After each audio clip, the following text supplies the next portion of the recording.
Selamat datang ke Sekolah Kebahasaan Seri Geliga, Kemaman Terengganu. Di dalam video ini, kami akan tunjukkan beberapa landscape yang menarik di sekolah kami. Termasuklah sudut-sudut yang berinformasi serta taman dengan penuh dekorasi sekolah kami. Mari sama-sama saksikan. Jom. Kawan-kawan, ini merupakan mercu tanda sekolah kami. Jista merujuk kepada Geliga sentiasa terunggul aspirasi ramai. Mercu ini telah dibina pada tahun 2022. Dan ini merupakan ruang success wall di sekolah kami. Ruang ini menunjukkan kejayaan murid di sekolah ini.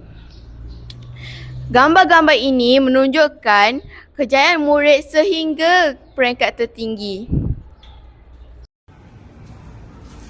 Good morning. Welcome to our English Corner. This is a place where people can read books and playing language games. They can also gain knowledge about grammar. Assalamualaikum warahmatullahi wabarakatuh. Selamat datang ke laluan PDA Jista. Di sini kita boleh lihat maklumat-maklumat PDA di sekolah kami. Aljurnal PPDA ini disempurnakan oleh mantan guru besar Sekolah Kebahasaan Seri Geliga ialah Puan Roziah binti Omar. Program PPDA ini bukan sahaja menekankan tentang dadah tetapi termasuklah alkohol, rokok, vape, inhaler dan HIV.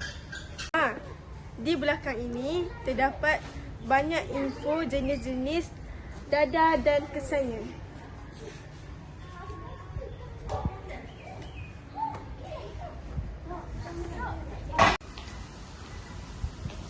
Cermin diri PPDA. Saya benci dadah, saya benci rokok, saya benci vape.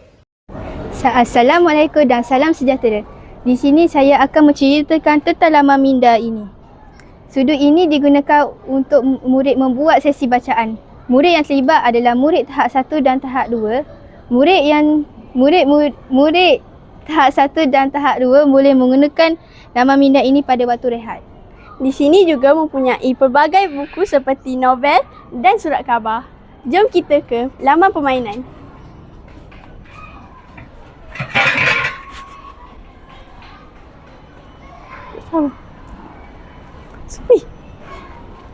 Di laman permainan ini mempunyai dam, catur dan juga lompat ketinting.